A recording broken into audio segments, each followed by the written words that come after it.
Hey all, so today we're going to be doing a watercolor tutorial. I had a request from a fellow YouTuber friend. Her channel is Forever Mish 26.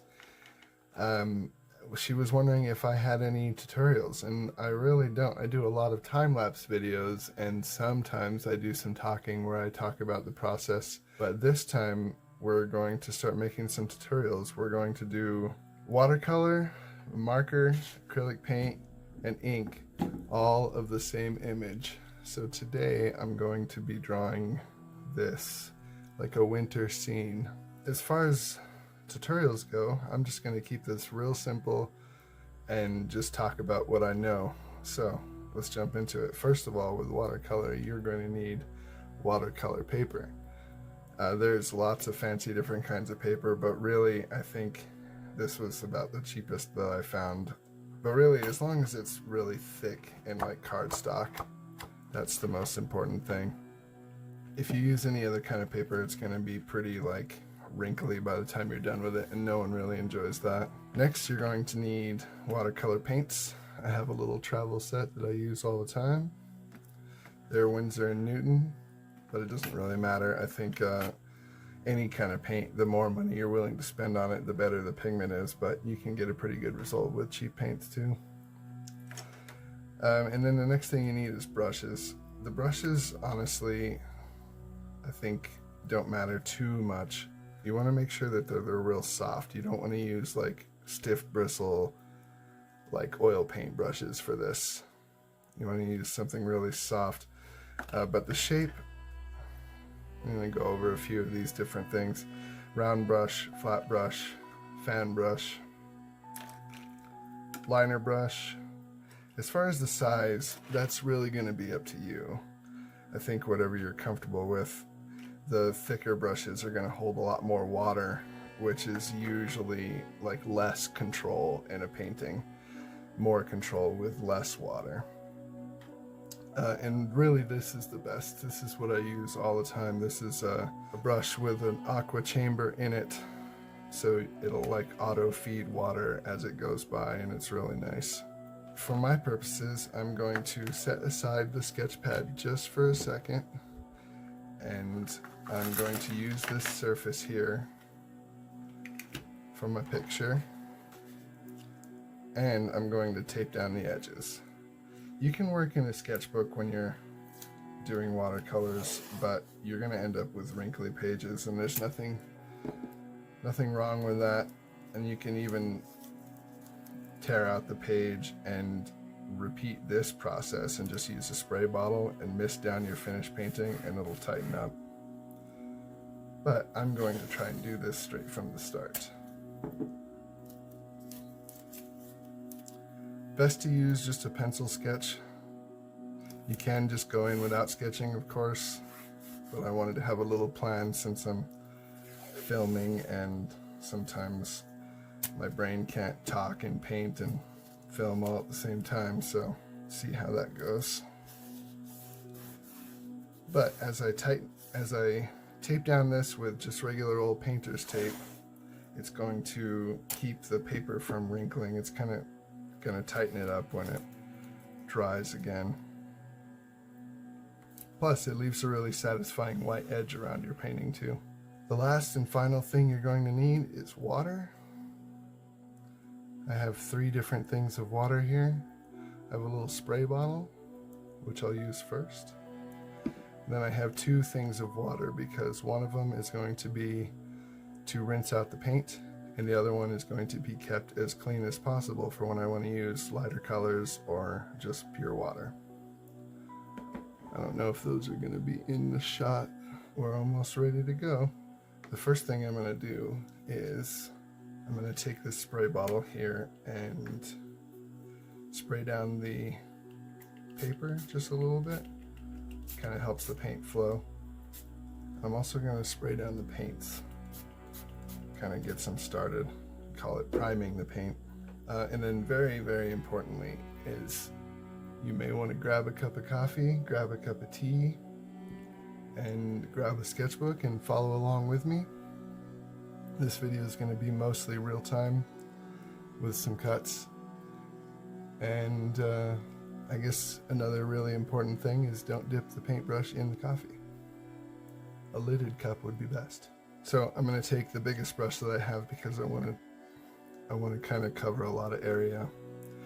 This brush is like a big old mop, and I really don't want all that water because I did put some water on the paper already. I'm going to take some blue because this is going to be like a night sky, and I'm just going to give it a little bit all over the page. Watercolor tends to dry a lot lighter than you think it is, so really when you're working with watercolors, the thing you're going to be doing is layering a lot. And this even includes like waiting for your painting to dry before you go at it again. See, my painting is already bubbling up. I don't know if you can see that, but it's bubbling up a little bit, and that's perfectly normal. But you don't want to completely saturate this thing. This is going to be a snow scene at night, so I'm going to get a little bit of that like blue tinge on the snow as well. So I don't mind if the blue just kind of continues on to the whole thing. It's going to be really important in a little while to start paying attention to your values. Start working on the darkest darks. With watercolor, you can't take back any light areas, so the best thing you can do is just take more water and dilute that area to kind of make it white again, like so. Kind of trying to spread out this blue as evenly as possible. Having brush strokes left over is okay because, like I was saying about the layers, it's going to be fine. You're going to end up going over this more than once. But I think I've got sky here. I want to have a really dark sky fading into more of like a slightly pinky purple, and then the mountains are going to be kind of more yellow where the moon might hit them, and then darker blue off to the side. This tree line is going to be mostly dark blue. This tree is going to be a Christmas tree, and then I'm going to have some shadows in the snowbanks and like a little rocky area off to the side. But I'm going to keep on working with this big brush. I think this is important for painting in general, whether it's watercolor or acrylic or whatever, is you want to work with the biggest brush you can possibly get away with, because it's going to force you to stop caring about the details so much. You're just going to drop color in wherever you can, color and value. So I'm just sticking with that same old dark blue, and that's going to be my main like dark value.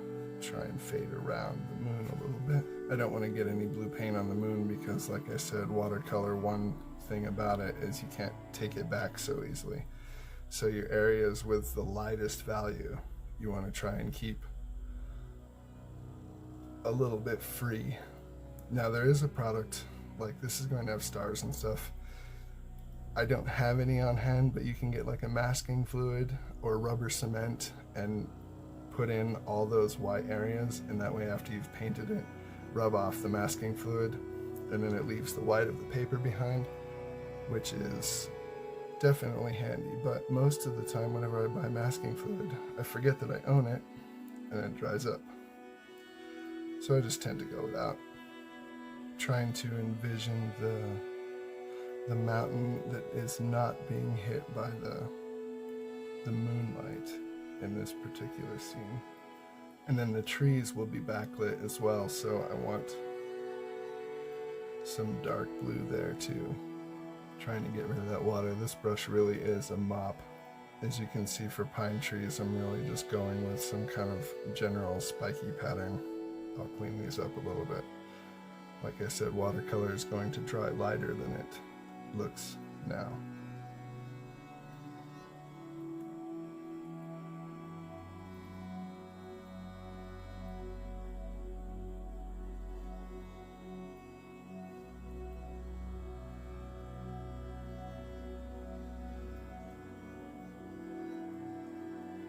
Plus, I'm trying to leave some of this white area behind because I want some snow.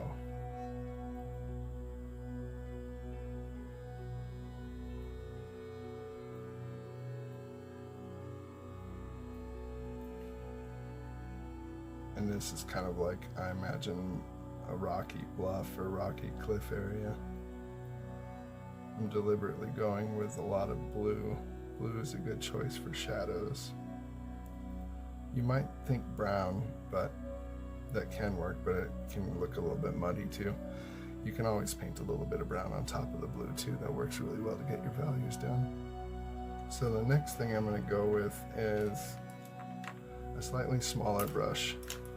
This one's in pretty poor shape, but it'll probably work. And I'm going to go in with some dark green.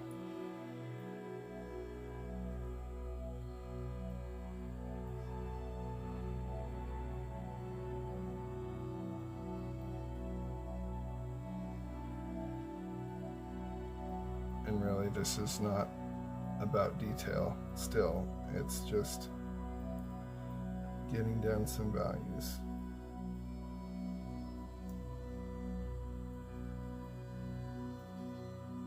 Also, a lot of things you'll find when you're looking at watercolor paintings is if there is an underlying sketch, it's more of a suggestion. You can be really tight and delicate with it, and you can use masking fluid, like I was saying, to get exactly where you want it to be, but a lot of the time watercolor just sort of has this like blooming effect, which can be really nice. And this wasn't intended to be a river or anything, it's more of a snowdrift, so I'm going to get in some shadows there.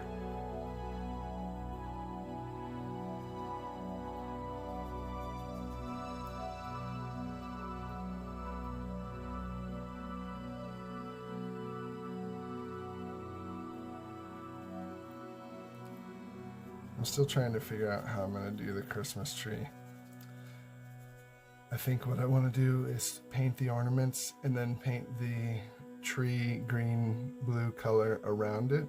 I think that makes the most sense because like ornaments and light really aren't going to be the color you think they're going to be. They're going to be more white. So I want to leave some of that white and then do like a halo of the color around like each individual light bulb. I say that, but this drawing is very small, so it might actually be it might not actually be that easy to do. Alright, now I'm going with the fan brush. The fan brush is really good for trees, evergreen trees specifically. And you can watch any Bob Ross video and he will show you how to do those perfectly. Basically, you're just going to start on the edge and kind of flick paint out.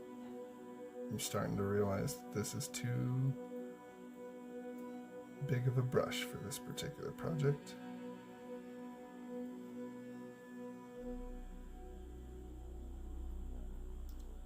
And I'm not left-handed. Yeah, I'm going to need a different fan brush.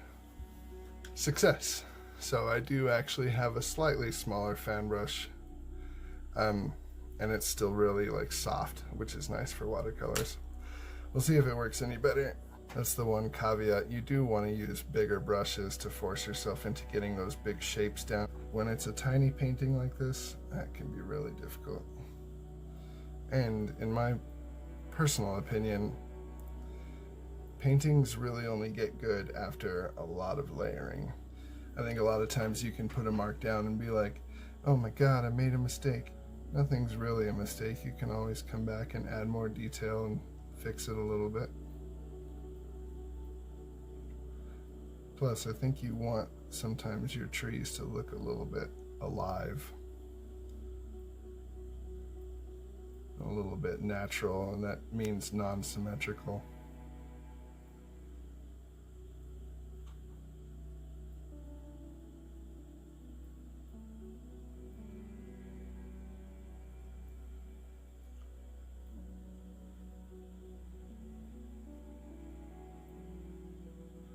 You can also take a fan brush that has this bad habit of splitting like that. I actually think that's intentional, but I don't like it. You can kind of take it and load it up with paint, and then you can do trees like this too.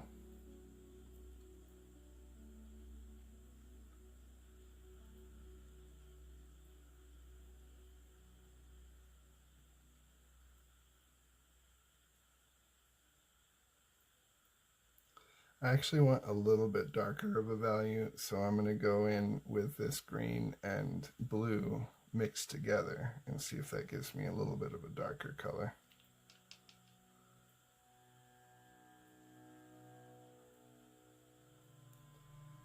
Mixing watercolors is always really fun because you're left with, I mean, unless you use like a giant palette, but you're usually left with all these other colors mixed in too, which is usually pretty nice.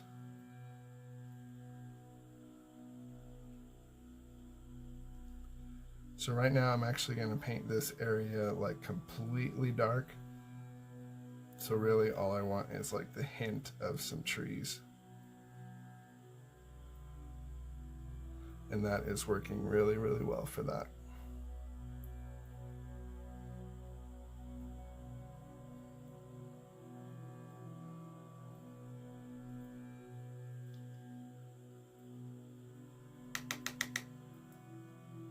So now I'll go back to that big one.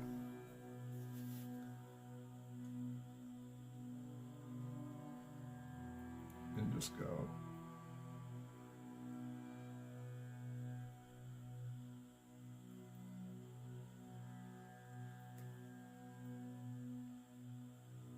All this layering of paint also gives you like a really nice like atmosphere.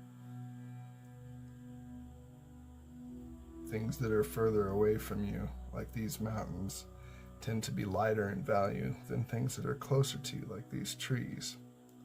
So I want to make sure that this like forested area is very dark, and it's probably going to take several passes.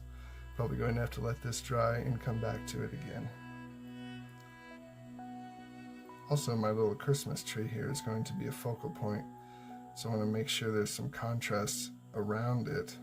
I don't want much of the same color, so I'm trying to make that area completely blue, and then I'll make the tree green. Now I'm going to switch gears completely because all the areas that I've been working on are getting oversaturated. So I want to try and make like a lighter pinkish, reddish, yellowish color. And as you can see, it takes a lot of washing to get the blue off completely, so you have your clean water to get the blue out. I'm going to use this well here and get some yellow, get some red,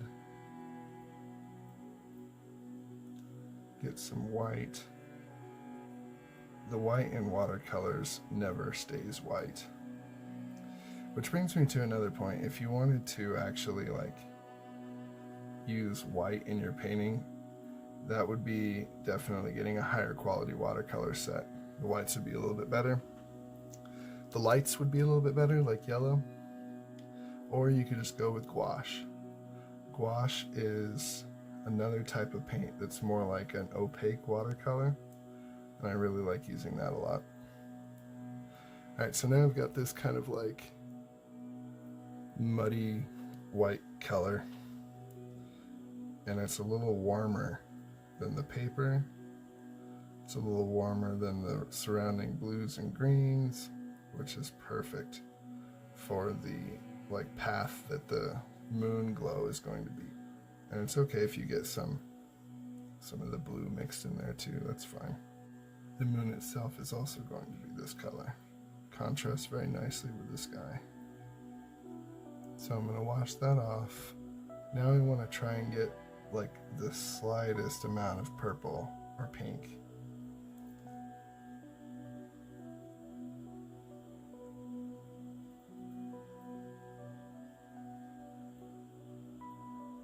See how that does.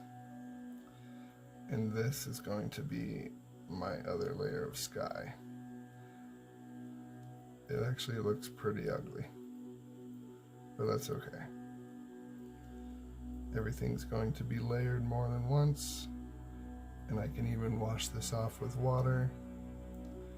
Just go in there with straight water and kind of like dilute that a little bit. And actually that's not too bad. That's sort of like that evening glow that I'm looking for. if you work with a paper towel or a rag, you can easily take some of that off. So back to the drawing board here with that color. I wanted to have a little bit more pink, not mud. This is a great reason to work in your sketchbook, by the way. Like, I just tried to go straight into a finished drawing, finished painting rather. Okay, that's not too bad. That will dry kind of a nice pinky color. And then when you go for like more detail, take like a smaller brush like this. I'm going to go back with that some of that moon glow color and put it right on top of the mountain.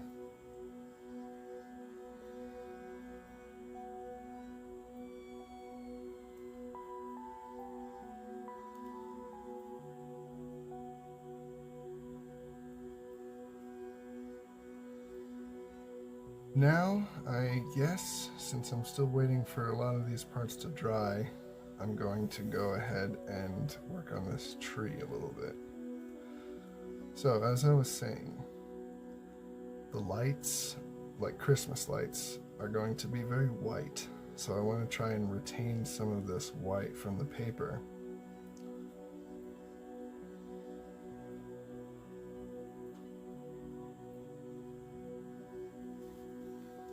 You'll find out with a lot of artworks, it's actually everything you do is perfectly fine. There's no way to mess up anything. You can always go over it with something else. You can always redo it.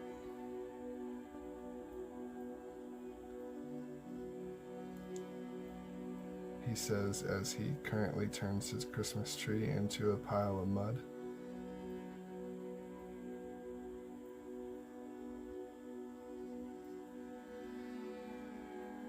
That's right, I'm going to let that dry and then I'm going to come back over it with more greens.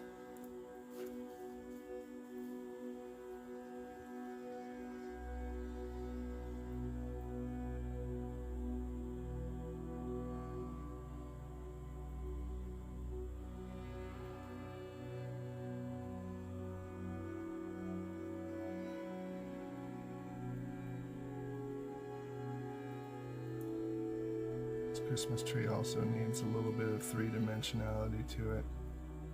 So I'm going to give it a little, like, well where the trunk would be. And then also the entire side away from the moon needs a little bit of shadow.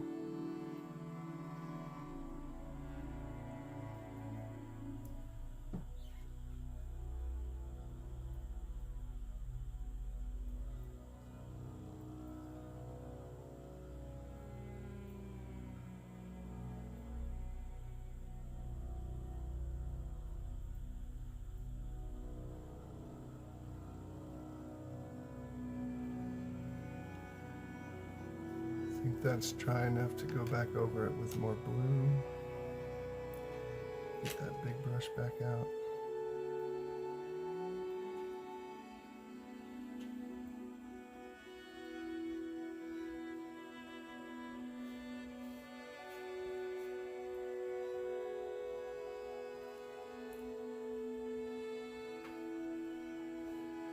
That's a little bit better. That's what I was trying to accomplish. Sometimes you really just gotta saturate the brushes. But as I was saying earlier, the more water, the less control, so it's like kind of hard to tell your brain to do that.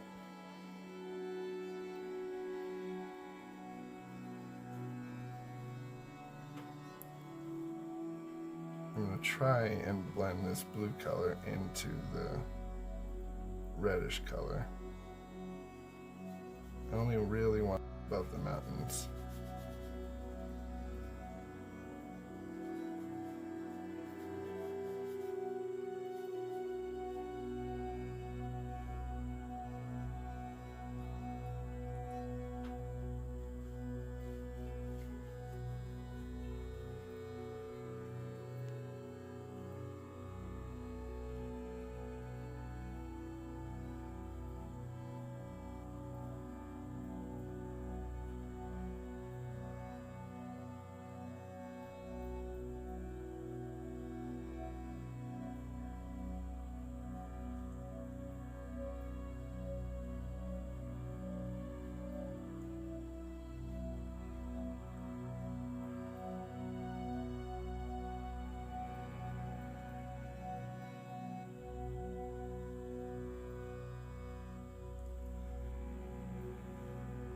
That actually gives really nice like atmosphere.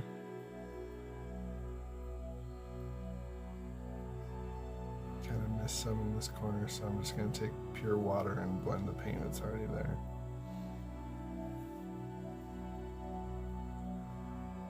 Now, this is nighttime, and eventually the Christmas tree and the moon are going to be the brightest things in the picture. So I want to take, this is a little risky, but I'm going to start painting all the snow blue.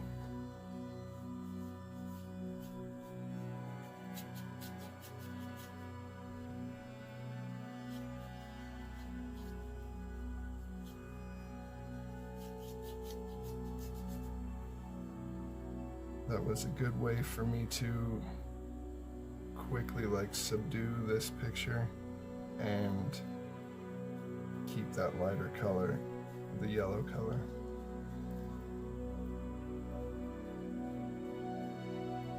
Sometimes it's a good idea not to be afraid of just putting big, bold strokes.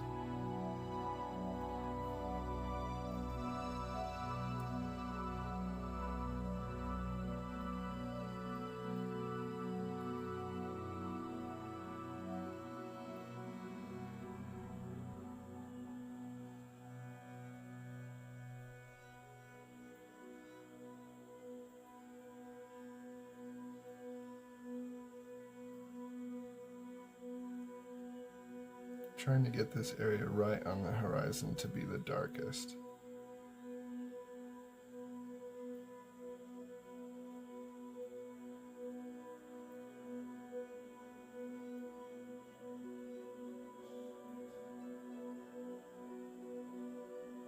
And I want some of the dark blue right on the edge too, because this is kind of a dark, scary forest back in here.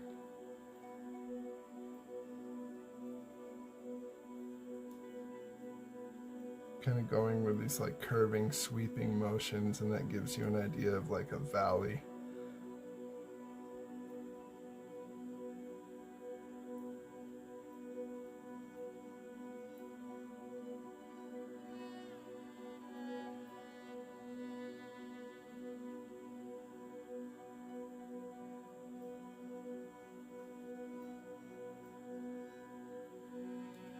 Now I'm going to start using a little bit of brown mixed with the blue that's already on the brush. And that's going to be right in here on these rocks.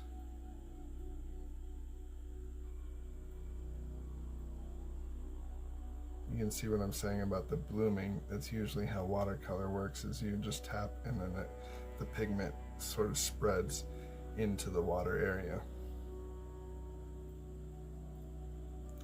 And you can get rid of that again with a paper towel.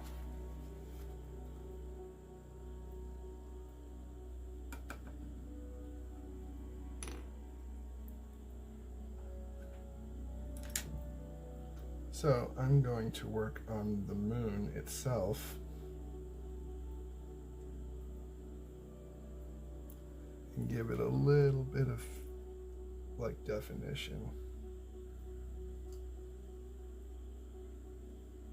because our real moon has these darker spots on it, and it looks nice if you try to make it a little bit more realistic. Again, you'll notice for the darker things I'm doing, it's always going to be the dark blue. A lot of times when you capture references with photos, you'll see them being like very black, especially in like nature, all the shadows will be black, but that's not really how it is in real life. Like usually when you're standing around looking at a wilderness scene, there's no black. Everything's usually in shades of like dark brown, dark blue. There's also no real white either.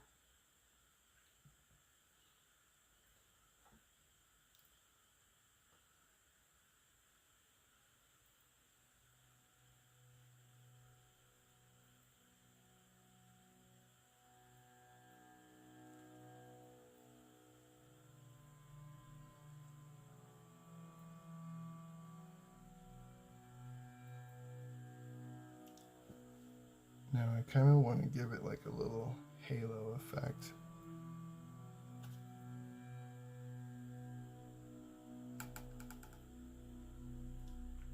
Which is a little risky because my white is completely contaminated. Another good reason to keep a paper towel around. You can just take some of that color you don't want, wipe it right on the paper towel.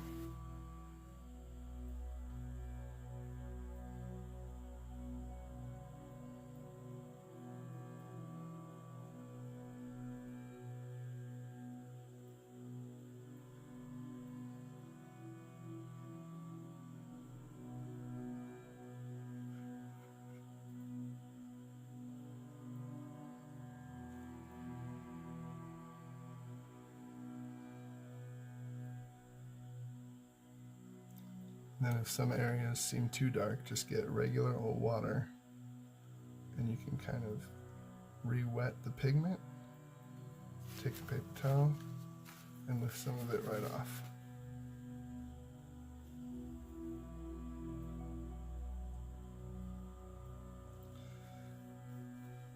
One thing you don't want to do that I'm kind of getting into a little bit is mixing yellow and blue with the same brush. That was kind of an accident. It leaves a little bit of a green tinge. So it's good to keep that in mind.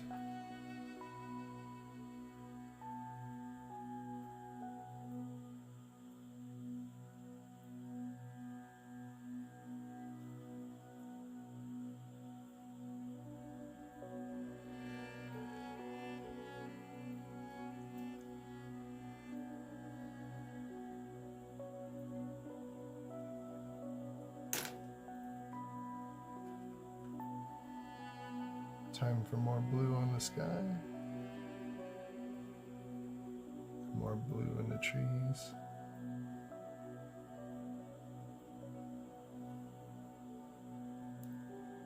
More blue on the rocks. Basically, for a nighttime scene, more blue everywhere.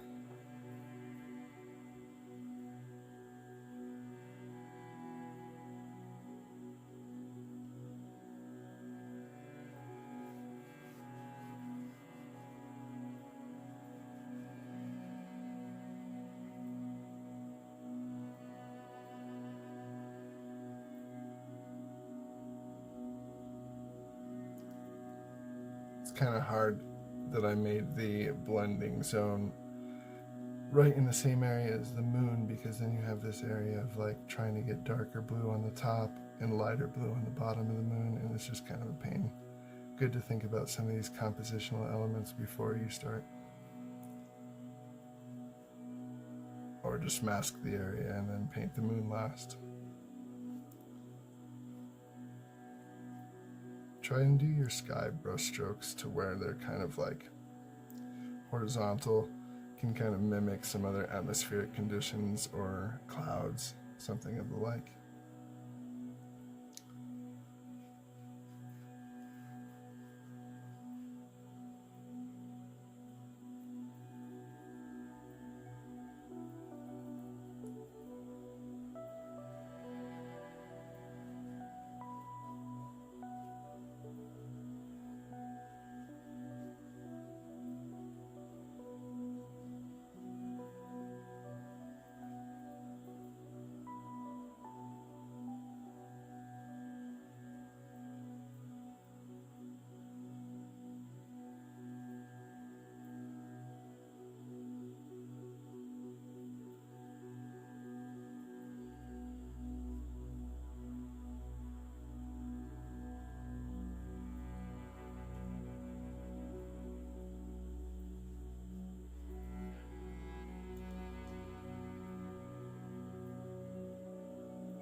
I'm going to let this dry for a little bit. If you have no patience, you can always use a blow dryer.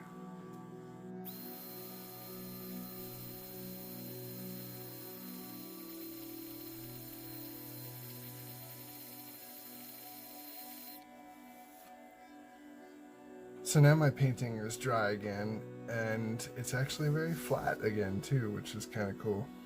The tape did its job. It is coming a little bit off, but for the most part did its job. And now that I see the color when it's dry, I know that we're about done. The only thing I really want to do is keep pushing those values.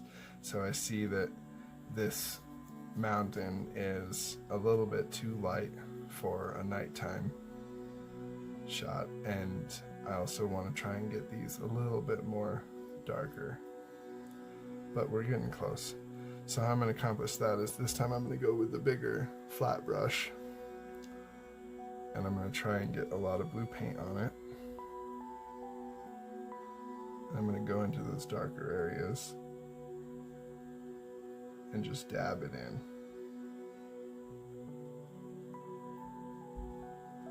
It would be nice if my Christmas tree was a little bit brighter, but I can't make it brighter.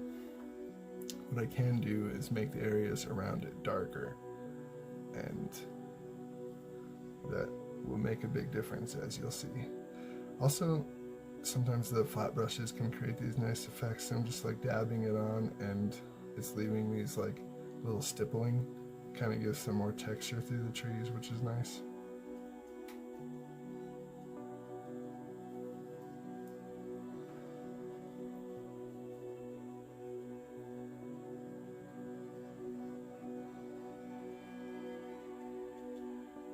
I do like what's happening with the rocks. I think that's really cool. One thing I just want to add is a little bit of dimension to this trail or snowdrift. I don't like how it's all one-sided. So that should about fix that. Kind of like that zigzag is a little bit more interesting.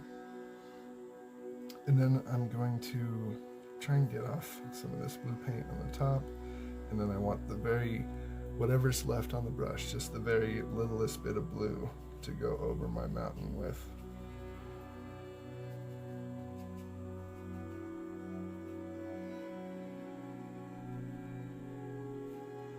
Trying not to mix the blue with the yellow, then you'll get green.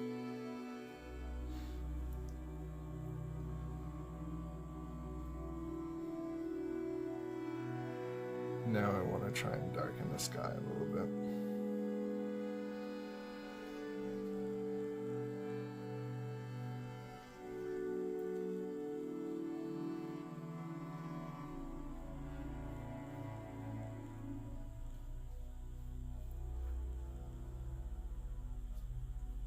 You can also use your finger to take some of the paint off.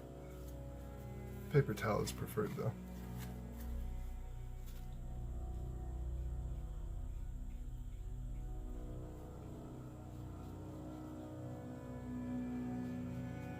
The brush is kind of getting near dry now, but because I have water on the paper, it's still kind of reacting with the paint that was already put down previously and adding this nice little blending effect.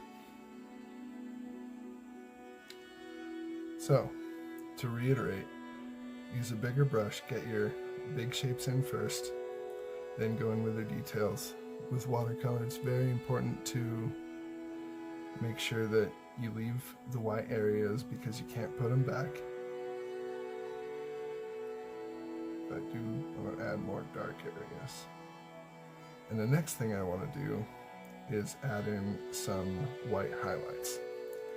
You can do this, like I said earlier, with gouache, a type of paint that's water activated, but it's opaque. You can do it with watercolor paints. You can do it with acrylic paints.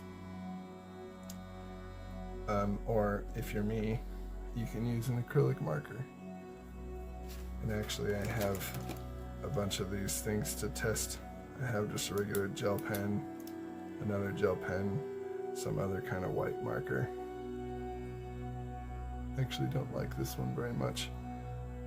This gel pen has worked the best for laying down white, just a regular Uniball.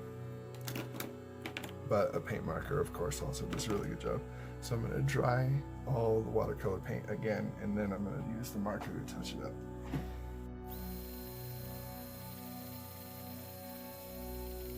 Okay, so first things first is I want to have stars. This is nighttime after all. So I'm just going to use the white paint marker and just go nuts, making dots. And then I'm going to just try out this new one I got, this Paper Mate, just to see if it works.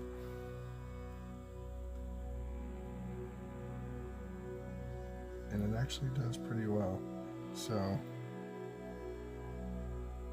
this is like snow on the tree.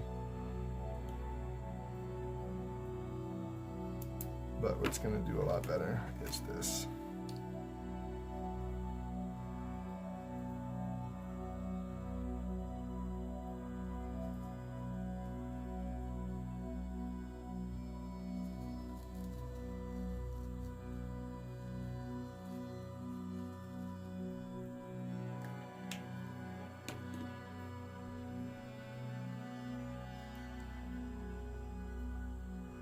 I'm actually kind of wanting a little bit more blue in here.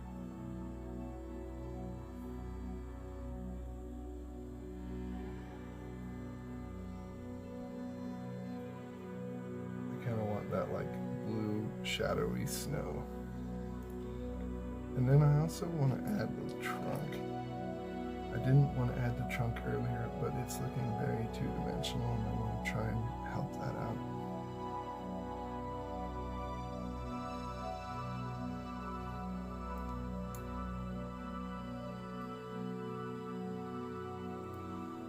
But I think you get the idea that this tree is like a Christmas tree. It's kind of glowing.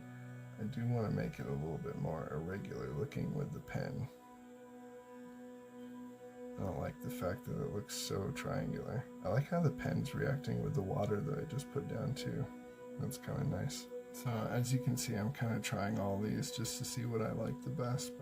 So there we have it.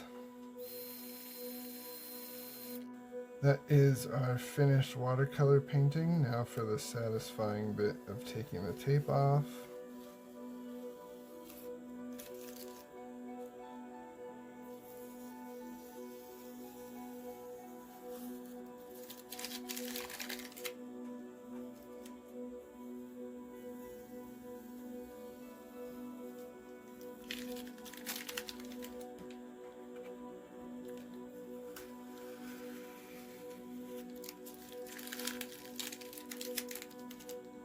I think that worked pretty well.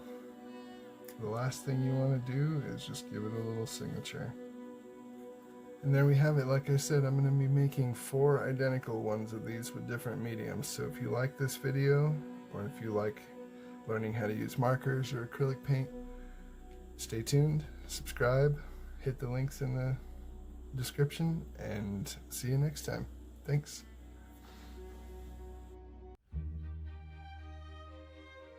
Hey everybody, welcome back to another Sketchbook Sessions video. Last week I did this watercolor tutorial, and in that video I promised that I was going to do the same image as many times as I can before Christmas, really, in different mediums. And today I'm going to do like alcohol markers, like Copic markers, or this Spectra brand, or mostly just store brands.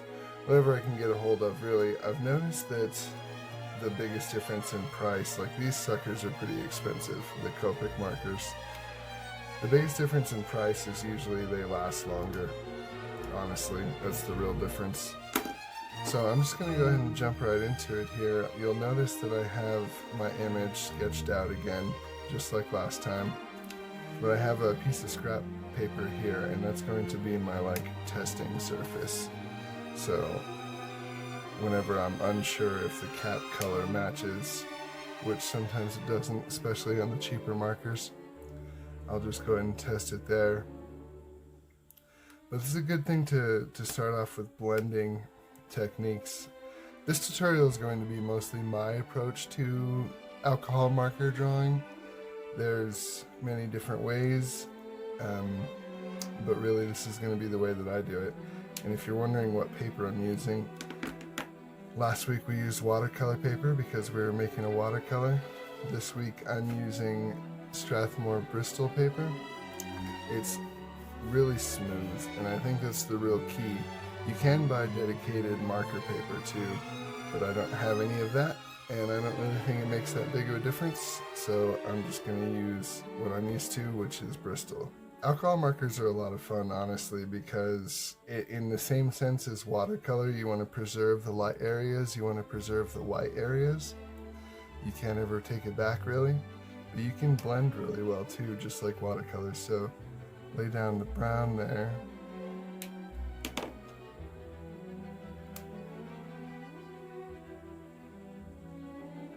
Lay down yellow, and so you can kind of really take that a little bit further. As long as your paper can handle it, you can really get a nice transition there from like dark brown to yellow. And that's just a taste, really. I think without further ado, just gonna jump right into this thing. Probably not going to match it perfectly, but I'll give it a shot. I'm going to take all the blues that I have and just test them out real quick. This is where cheap markers really start to become annoying. Alright, so I'm going to start in very much the same fashion that I did last time. I'm going to identify the darkest areas of my drawing, which in this case is the sky above the moon, the like darker brush tree forest area where the moonlight doesn't hit it, and wherever else. However, you may have noticed that I am not going with the same like brushstroke direction, and that's just because I'm trying to cover as much of the page as I can before this blue marker dries out on me. I might have to switch gears entirely and do more purple. I do have more purple markers. Alright, so I'm going to start with the absolute darkest color that I have and work my way out from there. At this stage you might be thinking, man, markers are like really tough. And you're not far off, honestly. They are, in my opinion, a lot more difficult than any kind of paint. But you can really achieve some good results as long as you stick with it. It'll be tough, and that's why we keep sketchbooks. I love using alcohol markers just to color in my sketches and stuff. I think that that's a really good way to pop an easy drawing, make it really eye-catching. In a lot of ways, the alcohol markers are very similar to the watercolors, where I'm trying to preserve the whites, like I was saying, but also it's only really going to come together with a lot of layering. And I've found what works really well for alcohol markers is to do the light first, then the dark, then come back to the light. I went ahead and just did a time lapse for the sky because this seriously took me like 10 or 15 minutes, to be honest. And it really is just exactly what I was explaining. You do the light, then the dark, then go back to the light. And that goes for the blue and the purple, and that goes for the blue and the pink. Just whatever the lightest color you just used, go back over the darker color with the lighter color, and you'll have a much better blending experience. And you know what? I think this is starting to look like a drawing now. So, alcohol markers are not easy. It takes a lot of time and a lot of patience. Watercolor was just a lot easier just to slap it down on the page, to be honest. Especially since a lot of these colors start to look the same after a while, and you can see right here I actually put the darker purple than I intended to, and it got me in a lot of trouble. But actually I'm going to take advantage of knowing which one that is and try and copy the mountain a little bit.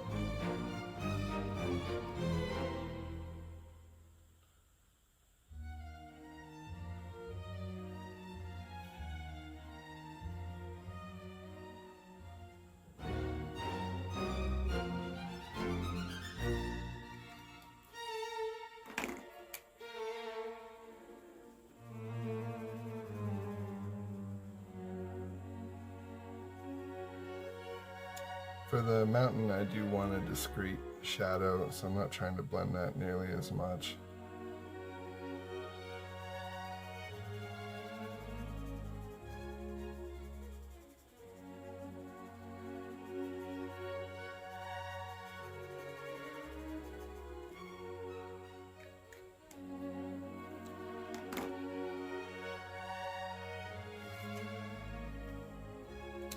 Now I think I want the trees to be blue still. Let's see how this blue. Yeah.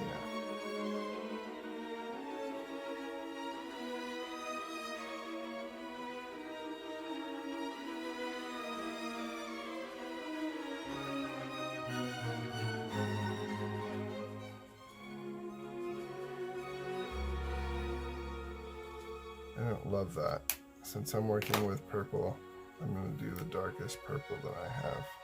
Plus that's the bullet tip one. I hate those.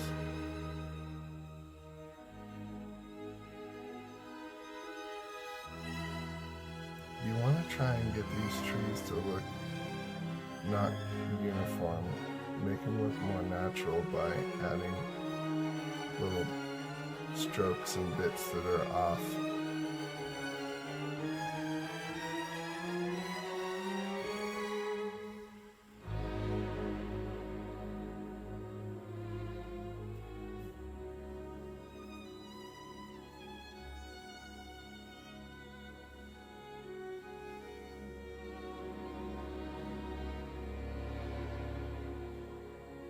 It's even helpful to work on one side of the tree at a time.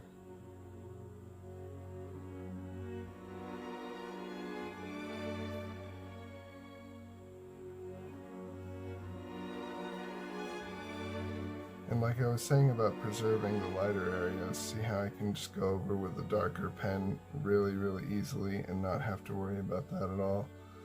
But if I wanted certain areas of these trees to be lighter in value, I could not do anything to fix that. Except for try and blend the hell out of it like I did earlier. That's a little hardcore though. It's better to try and plan ahead.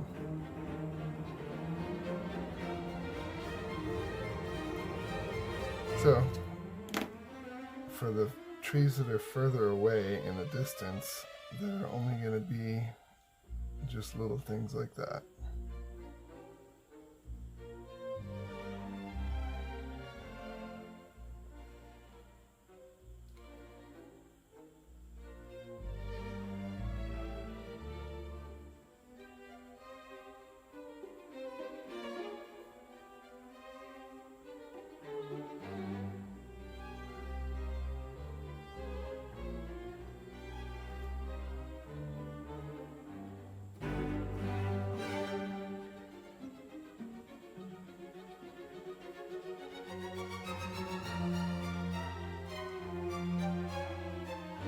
I'm really just trying to get the impression of trees, to be honest.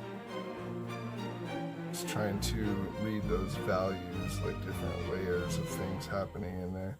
Because I want it to be pretty much all just dark right here, where the moonlight does not hit it.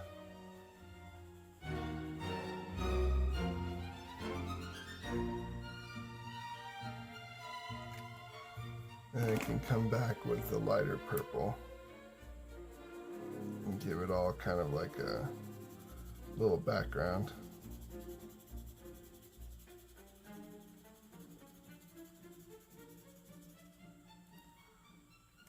Then I'm going to come in with the medium and do more of the hatching. And that kind of gives it a layered effect.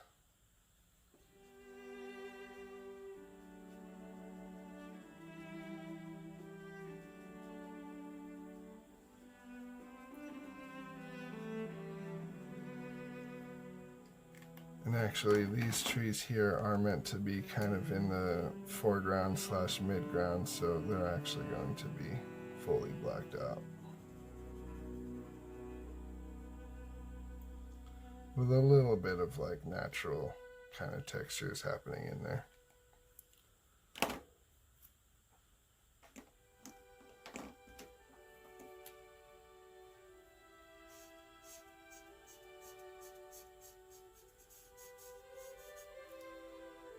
So I'm going to take the lightest purple and then I'm going to go over the snow again,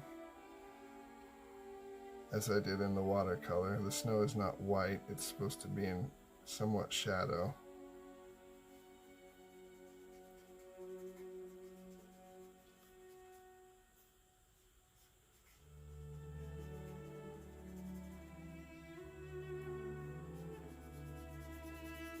can see, this marker is really like dying on me, but sometimes they kind of recharge after you let them sit for a bit.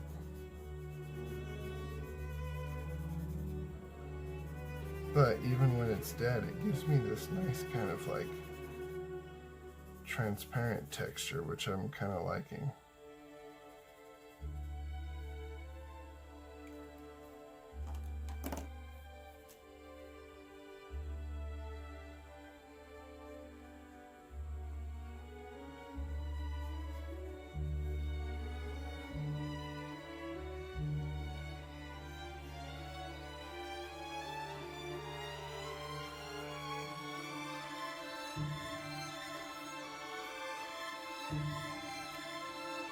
Now that I've got some of those values in there, I'm going to try and get the lighter ones done a little bit. I'm going way more pinks this time, but maybe I shouldn't. Maybe I should stick with the like yellow of the moon. It might be kind of nice. Might test it first. It's quite yellow. I don't know if I have a better option.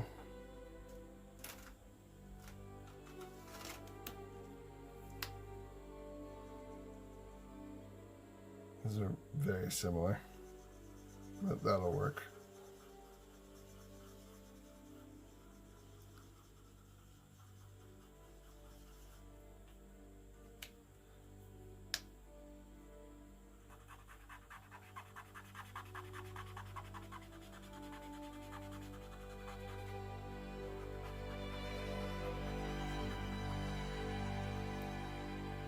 This yellow from the moon is going to be hitting the mountains directly in the center of that valley, and as such it's also going to hit the trail here.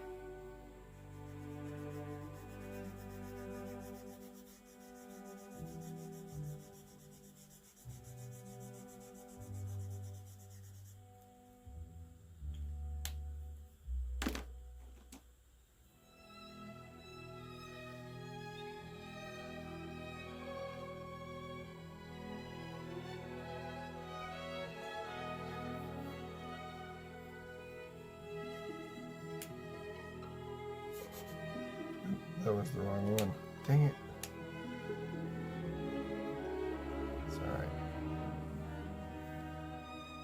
Just give it a little more flavor.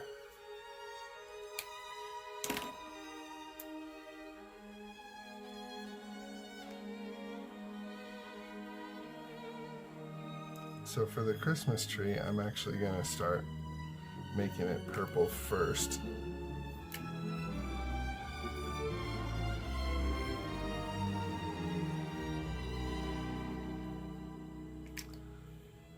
Not really coloring in the lines because that doesn't really matter.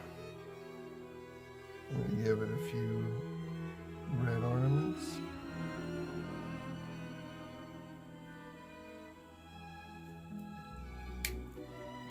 Give it a few real yellow ornaments. But that doesn't really show it very well. It's a good thing I left some of the white areas.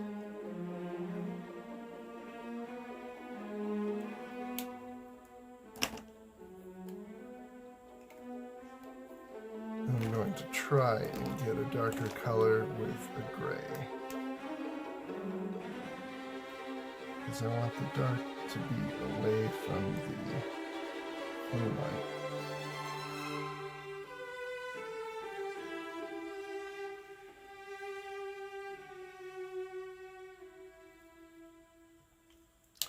Then I'm going to come back with one of those real pale yellows and do a little bit of moonlight on the tree.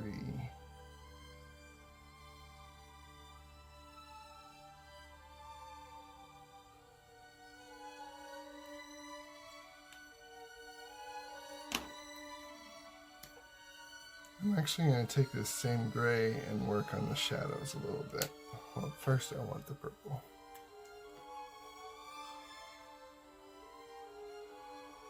For the rock shadows, just get in there a bunch of jagged lines, honestly, and big bold shapes.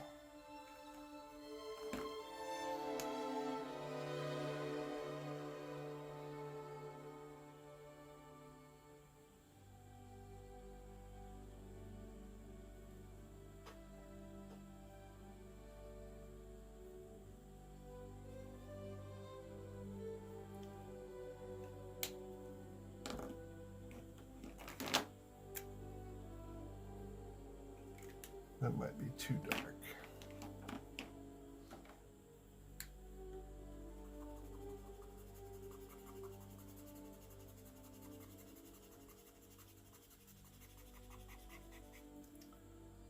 So I had a really nice bluish gray that I was using to blend the sky, and I'm going to go back in with that.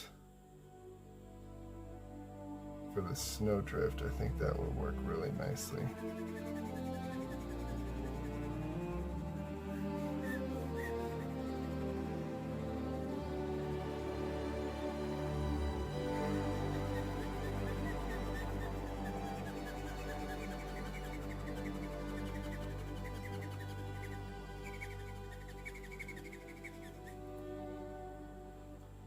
And then I'm going to come back with the almost dead purple.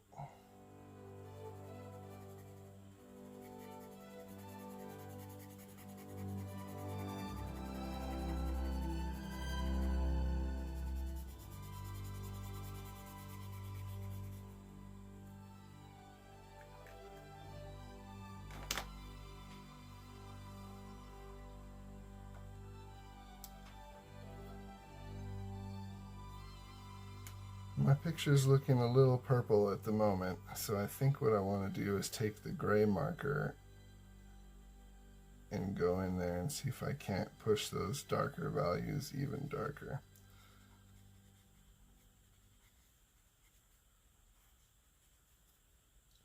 Maybe even that dark blue. I have black and I have darker grays as well. But I don't want to introduce any black since I didn't use any black on the original.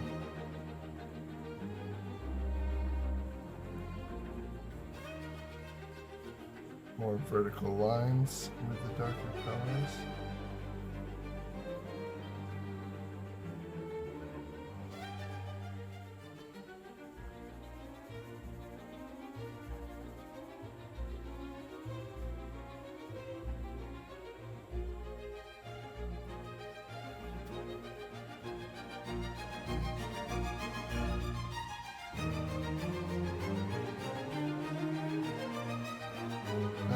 Darker gray would be a good time to sort of accentuate some details in these rocks.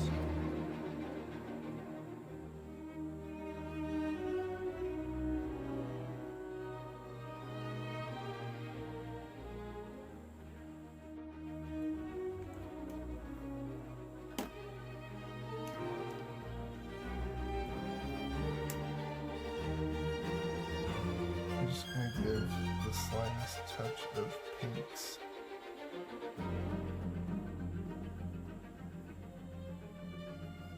Just to make it a little bit more interesting. Heck, you know what? I think I'm just going to blend this with pink.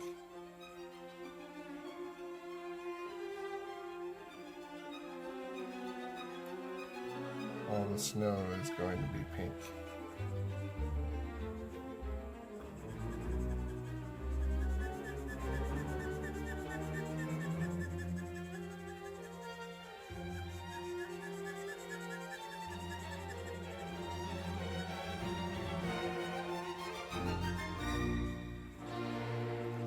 Never helps to blend more. And actually, you can buy blenders for these, which are just markers with no pigment at all. But I don't have great success. Prefer to blend with a little bit of color. Why not?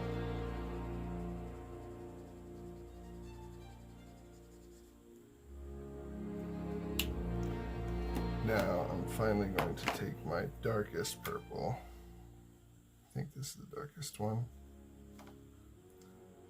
And just black out this area. This should be totally dark. No light from the moon should be getting to over here.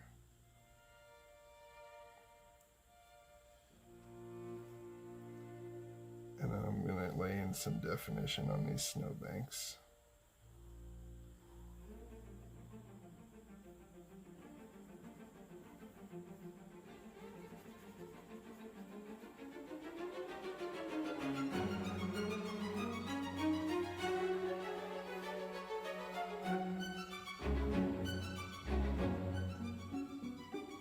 identify the absolute darkest part of the rock.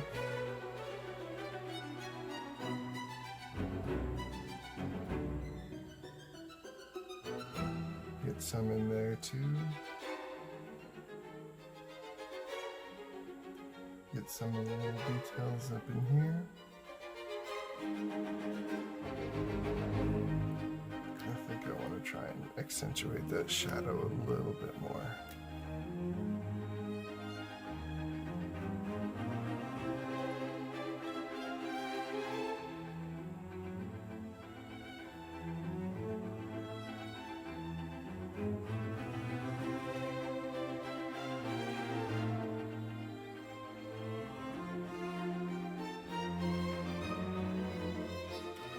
Sometimes as you find you're making more layers and things just seem to build up on their own, and that's fine, really. There's no mistakes. I mean, it seemed like from the beginning of this video that I probably should have started over again, but you really just got to keep on going. There is such a thing as overworking your project, but there's also such a thing as giving up on it too. I doubt in the half an hour that I've been working on this that I've overworked it. So it gives the moon some shadows for the craters and such.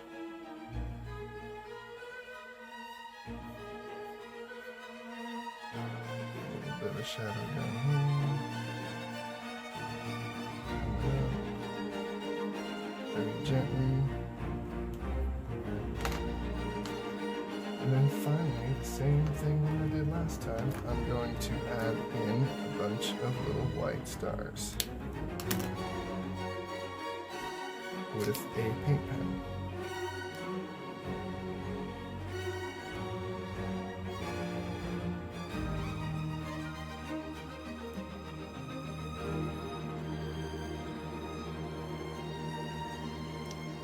As well as little Christmas tree accents.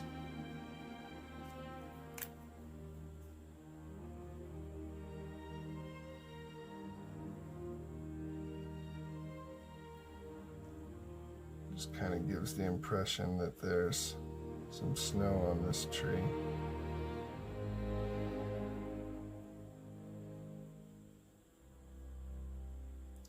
I realize all my other snow is purple and I want to stick with that, but I want to save bright white for the absolute most important parts of the piece. And then there's the Christmas tree and any lighting effects.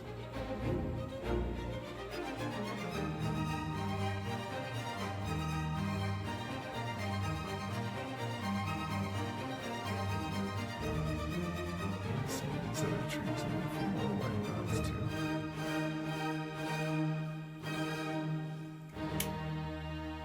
And honestly, there you have it. Finished picture with alcohol markers. Same study as before. Just needs a signature and it's all finished.